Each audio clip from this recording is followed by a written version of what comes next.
Hi everybody, I'm Joe. And I'm Mary. And we're Book Buds. And do you know who I'm standing next to? Right here? I got a Brigid Kemmerer expert. That's right. I've read them all now. You've read them all? Yep. So this is like the second author that we've done this with. I know. It's pretty fun to read everything of an author and be like, yeah, I know all their work. So if I ever meet them, I could be like, I read all your books. Right. Even the early ones. And Yep. they're like, you read that? Yep. Yeah. So that's pretty cool. I didn't think I was going to do that for this author. I enjoyed her, but like when I started reading her books, I wasn't super passionate about them. They were good, but nothing that made me feel like I have to read every single one. But I enjoyed her enough as she made like more books as they were coming out as like, ooh, this one's better. Ooh, this one's better. And I just really loved how she wrote her characters. I really got into them. And I was like, you know what? Maybe I will read some of that older stuff and see what it's like. See if she was as good then as she is now, you know? So it was kind of fun to do that. She didn't have that many older books that it was like such a chore for me to get through them all. She has 5 series and she has 2 standalones. So how many books would you say that you've read by her? So what is that total? Okay. You're asking me to do some math right now. Let's see. 1, 2, 3, 4, 5, 6, 7, maybe like between 12 and 15, something like that. It's not, it doesn't feel like that many. I don't know if I'm counting correctly. We're going to talk about them all now so we can count as we go. Okay. I'll keep count. Okay. So the first series was the Cursebreaker Series, and that was A Curse So Dark and Lonely, A Heart So Fierce and broken, and A Vow So Bold and Deadly. Yeah, so we did a review of A Vow So Bold and Deadly like 2 years ago. We did a scene for that, which is hilarious. Oh, there's an inchworm. I love inchworms. Oh, we are just in the so forest cute. here, guys. We have so many experiences. It's like Oliver coming to visit us. That is Oliver. Look at him. Oh, he's on his little web. I want him to stay on my book while I'm filming. That'll make me happy. There he is. Oh, how cute. All right, so we did a video on A Vow So Bold and Deadly 2 years ago. It was hysterical, our scene. I just watched it this morning. What was it? It was where you're like, something about the blade. Be careful with the blade, my lady. Oh, we like love that one. And I did this editing with my Lego castle and a green screen, so it looks like you're standing in a castle. I haven't seen that one in a long time. That was a lot of work. We loved that one. That was a good one. Here's our little worm. Yes. So something like, don't chase the blade, my lady. Yes, that's it. So if you want to see the scene for that one, it's the 3rd book in the series. We didn't review the 1st and the 2nd. I guess I read them like before we were book budding. I don't know. It was pretty early. Yeah. So the first one is basically a story that follows the line of like the Beauty and the Beast tale. All right. Okay. So you have Prince Ren, who's cursed by an enchantress because he was insulting and he's arrogant and obnoxious and whatever. And he has to find somebody to love him to break this curse. And there's like this evil demon that like attacks all of his kingdom, killing all his people and all of that. So the way that he finds a woman to break his curse is he sends out his like right-hand man, this guy named Gray. He has to go and bring women from like our regular human world to their little enchanted realm. So he goes and abducts Harper from Washington, D.C. So they end up calling her like she's from the land of D.C. Like, whatever. Right. So she's a girl that has cerebral palsy. So this author was given some props for including somebody with a handicap in the story. But the handicap's not highlighted all that much throughout. Like sometimes it comes up and like her walk is difficult, but other than that, it's kind of minimal. But the story, she is this character who's pretty confident herself, you know, and like the dynamic is very interesting between her and Prince Ren. And will she end up falling in love with him? And will the curse get broken, right? And it was fun. I enjoyed the characters. I enjoyed the story enough that when the second one came out, I was like, let me keep going. You know, I do enjoy YA fantasy, so the good, typical YA fantasy for all to enjoy. For all to enjoy. So then the second book gets more into other characters, and we step now away from the Beauty and the Beast tale. So it's developing like more about their kingdom and the bloodline and, you know, who's the person that's supposed to be on the throne and all of that. And you get more into these other characters who like I really loved. And like I've said, I love her character development. You've always said that. Yeah. So I enjoyed the second book tremendously, but I've seen that like it doesn't have as good reviews as the first one. And even the 3rd book doesn't have as good reviews. Meanwhile, I loved the 3rd book because it brought it all together. It had another kingdom that it integrated into it. There was like, they were on the brink of war all the time. They had a very wicked queen that was ruling another area, and she died, and then this this child who was like really passive was ruling the kingdom, and all the dynamics that were at play there. And I just loved every time she introduced a new character. Loved it. So overall, I really enjoyed the series. It was good. Wow. So, putting you on the spot. Yes. Oh, there he is. He's on me. I feel him. Fans of blank will enjoy this series as well. Any thoughts? I just feel like, the typical YA fantasy. So like, I don't know, people are gonna disagree with me, but I feel like a Court of Thorns and Roses, or like the Shadowhunter series. Grishaverse? Is that? No, Grishaverse is kind of like better. Different. Yeah. Okay. Grishaverse is like this one. I feel like it might be more like girls would certainly like this series, whereas like Grishaverse, I would recommend it to anybody. Okay. So. Right. Yeah, Good to know. I feel like that kind of separates it like that. So then that series continued. She did a spin-off, and there's one more book that recently came out. That was the Forged in Sterling something. Blah, blah. Oh, we did that one, right? Yeah, Forging Silver into Stars, Yeah. and that was recently. And that took a character from the original series that was smaller and amplified, and I loved that book. I feel like it was my favorite book out of all the books that she's written. Really? Yeah. Is that when I was doing the metal work? Yes. Yeah. Yeah. And that was her most recent book. And I don't know, I was really gripped right away. I felt so passionate about the characters right away. So it was my favorite. If you want to see more of a review of that, you can go check out our review and our scene that we did. But then, so it makes sense then to me that as I read her older stuff, I was like, they're really good. Her characters are really great, but they're not quite as good as these series, So I feel like that's the top. That is her top. These recent ones that she did. Okay. So what I started with when I went into delving into her other things, I went to her Elemental series next because it had a ton of books. It was 5 books and maybe like 3 novellas. I don't want to crush this guy. Do you want him? Sure. Here you go.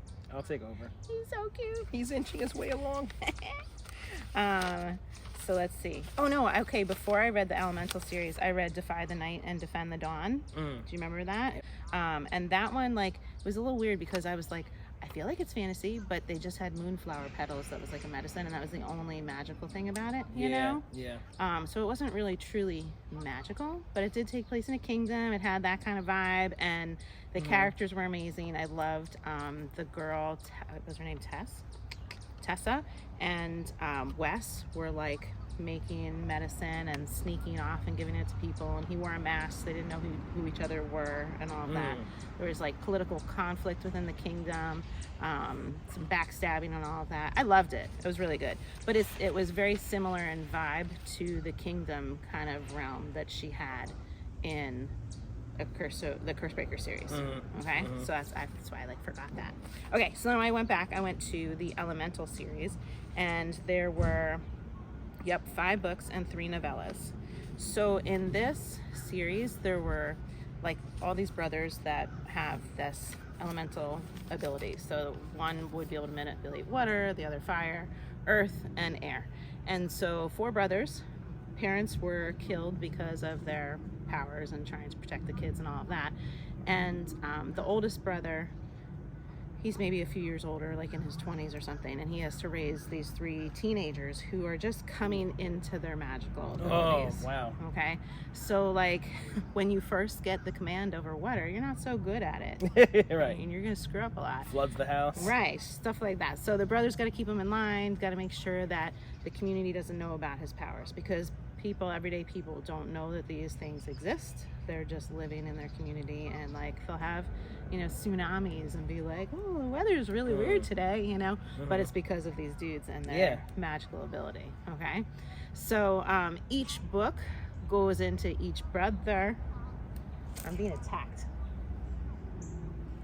Bees attacking. So each book goes into each of the brothers and to their story, and they're matching up with their love interest, them developing their command over their elemental power. Each brother is very different. So here we've got 5 guys in the house, right? You would think they'd kind of blend together a little bit. Not at all. She's so good Really? with her characters. Wow. That, like, you know, you've got the preppy one, you've got the one that's all like the jock, all physical and ready for a fight guy. Yep. You've got the arrogant one, and like it's really, she's so good at separating them out. Okay. And matching them with a great love interest. It was a lot of fun. I enjoy all that stuff, you know. Yeah, So yeah. the Elemental series, I feel like I would recommend this to a younger, more youthful reader. You know, I loved it, and I love that kind of stuff, you know. But like, as far as the quality of her work, it's not as up there as the other ones, you know. Okay. So I truly recommend that to the young adult, the Elemental series. But it was great. They, you know, people are trying to kill them because their powers are too great, so they need to be wiped off the earth. And all kids have the identity crisis development, right? Yep. So add to it, geez, like having to control fire as well. Like, yeah, that makes for a really difficult teenage year, Right. Right. He So definitely had a fire dick. Yeah. Right? So you have like this major inner turmoil for each of the characters. It gets a little redundant, you know, that, oh, now we're dealing with this character and why he's not opening up to his family, you know. But I didn't mind it. I loved it. Her characters were a lot of fun. Cool. So that was the Elemental series. Okay, so then the last series that she has, and then she has 2 standalone books. The last series was The Letters to the Lost, and that's just a duology, and we reviewed that very recently. This one I was like, oh, I'm not going to read that. There's no magic. It seemed kind of boring, but it was such a sweet story. So if you didn't watch that review, that one is where somebody's leaving letters to their mom in the cemetery. They're expressing some of their grief, and this other kid who's doing like work for his probation officer, mowing lawns, he comes along and reads the letter, and he sees their anguish, and he writes on it, "Me too." And they're like, "Me too." And so they get angry, and they're exchanging these letters back and forth about their own agony that they're experiencing. And then they take it to email and continue, and it becomes like this very supportive relationship. Meanwhile, in school, they're like opposites, and the girl is like afraid of this guy. He's so sketchy, and you know, it's so interesting to see how they relate when they don't know that they're so bonded through these letters, and then having them come together. Right. The second book wasn't quite as good as the first book. It's about a different character in the story, and about his development and his trauma and all of that. Still really good. Still enjoyed the characters. Very different though than her more magical stuff, but I loved it. And then to wrap it up, she has 2 standalones. One was Thicker Than Water, and she wrote it in 2015, like around the time that she was writing the Elemental stuff. So her writing was, again, like not quite what it is today, but I loved the characters. So there was this kid who he was accused of killing his mom. He was the only person in the house when his mom got like choked to death, and he was devastated, and his stepdad is a cop. And he goes to the funeral, and all the guys at the funeral are looking at him like he did it, and like the only reason he's not behind bars is because his stepdad's a cop. Okay. So there's a girl there who's his age, and she's the sister of multiple cops, little sister that we gotta protect, right? And she goes over and stupidly like befriends this guy, and the brothers want to like kill him because he dared to look at their sister, right? So there's that whole dynamic there. But something very strange, like about how did the mom die, and where's the missing father? You know, did the father, was he involved in this? We've never seen anything about the dad. There was a very cute story about the guy and the girl's relationship developing. Really enjoyed them. But then, like, as the story progressed, he became kind of like an unreliable narrator, and there was question about some kind of magical ability, like, you know, weird things that were happening. Okay. And so he ends up trying to like find other family members, and I don't want to like spoil it in case you want to read it, but there's this ability to do things through your mind without physically being present, but you could have actual physical actions without being present to, you know, do whatever terrible things. So it was very interesting, and that concept came out like later in the book, and I felt like she was getting ready to develop like potential further stories about this, but she just decided not to go anywhere with it, you know. Okay. So it could have gone further, I think. It was an interesting idea, but it was just like later in the book. So you had like an everyday kind of story through the beginning, and then like, whoa, what's happening here through the end. Does that make sense? Yeah. Yeah. I always wonder creatively what authors go through. Like, do they ever create something where just like, you know what, I'm just done with this, but maybe they have a contract and they got to continue, and Possibly. I guess that's when the books are not really that good, right? Or, if their heart is not in it. Or if you write something, you're like, let me just finish it, get it out there, see how it goes, and then you're like, yeah, not my best, you know? Like, I could do this better. Yeah. I don't know.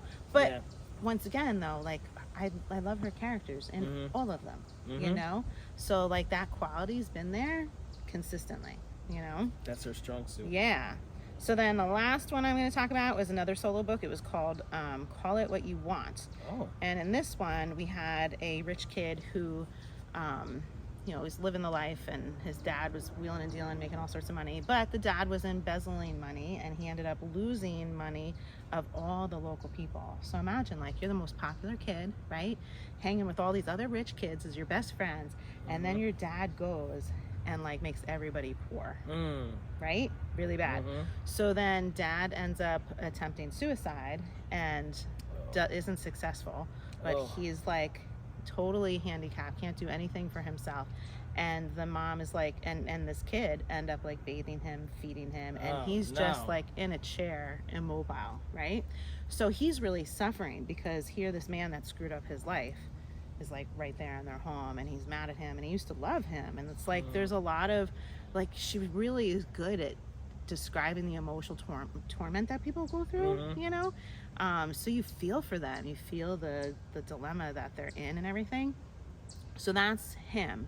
But then there's this girl Megan, who she has like a family secret that honestly it doesn't seem like that big of a secret. Her sister went to college and got knocked up by the professor, and so she's home, and nobody wants to like say why she's home and say that she's knocked up. The parents don't know or anything. It's just between the two sisters. So while I get that can be upsetting, it's not quite as upsetting as this other situation, right? So she's dealing with her own personal family stuff, he's dealing with his family stuff, and they get assigned to do a math project together, and they have to like go and meet in the mall and whatever. And it's interesting to see like the edginess and the walls that they have up around themselves, and then they're like, oh, they're not trying to be an ass to me, I didn't realize that. Like, okay, I need to calm down, like be a little bit more respectful and like open-minded. Too much nature here, guys. Touched me, Joe. It touched me. And then you threw yourself into the tree. I touched it. Okay. It touched me, Joe. Are we gonna survive? It's the last book. We have to get through it. Okay, so they're doing this project together. They have different walls up, and so then they get to know each other, like each other. You want them to be together, all of that. So it's a nice story, and I'm trying to remember how it ended. Like, I'm sure there was some great resolution where they all made. Yes, there was. Okay, yeah, there were some definite secrets along the way, especially with this story about his dad, that you end up having some light shed on other situations that played into it, and it was a very good ending. I enjoyed it. Yeah, so I love her, Brigid Kemmerer. I can't wait to see what else she does. I know I will always love her characters, even if I'm not head over heels in love with the story, you know? So if any of this sounds like something you like, I highly recommend it. I love her. I can't wait for more of the Forging Silver into Stars, that one. Yeah. That was the first in the series. I don't know if it's going to be, I can't remember if it's going to be 2 or more, but I loved it, and I can't wait to continue. So you read all of Holly Black, all of Brigid Kemmerer. Can we compare? Do you compare? I know Holly Black is... Holly Black's better. Yeah, I love her more. Okay. Yeah, I really love Holly Black. Okay. She's my favorite. Like, if I met either one of them, I'm sure I'd squeal and like be at a loss of words and all of that, but it would like be a bigger deal for me to meet Holly Black, I think. Yeah. Got it. Yeah. Okay. Yeah. Cool. Well, thank you for sharing all your thoughts. Yeah. This is great for someone who's looking for some new books and where to start. Yeah, and I'm curious if anybody's read Brigid Kemmerer, like, where did you start? Because I started at Cursebreakers, so I'm wondering what it's like for people that started in other spots with her. I'd be curious about what they've thought of her progression. Right, right. Let us know. If you're enjoying Book Buds, give us a thumbs up. And share us with your friends. And subscribe to our channel, Book Buds! Where's the worm? I think I lost him. When I did my freak out over the bee. Oh, there he is. Look at that, guys. He's still with us. See that? I love these little inchworms. Bye, Oliver. Bye, Ollie. I love my Book Buds. Picture? Oh, for sure. What kind of picture are we doing? There's like, dude, it's like. I feel like a 14-year-old girl. You don't have to do it. I can just do it because I love her. What are you doing? I'm being judgmental of your heart. How's my heart look? Okay. Get those pinkies together. Together? All the way like this? Bumped up like that. What's happening? Heart editing. How do they do it? They do these Do they things. do it just this? They do. But then, like, that's wrong on that My side. students do it all the time. They Why go can't like- I visualize it? It's like, They do a weird thing with, like, the middle fingers. I've done it when I'm watching them. Ah, another bug. Wait, let me Google. this looks like a heart from this end. From that side, yeah. Ah! They always do it. I have to Google how to make a heart with my fingers. What is he doing? That's weird. What is that? That first one is freaky. Oh, Yeah, see, Yeah. it's just like this. no, look, they're going like this. They're going like that, something like that. That's a weird. What is look at this one? That one. That's normal. That's what we were doing. Yeah. Oh, here, look, this is easy. Look, fingers open.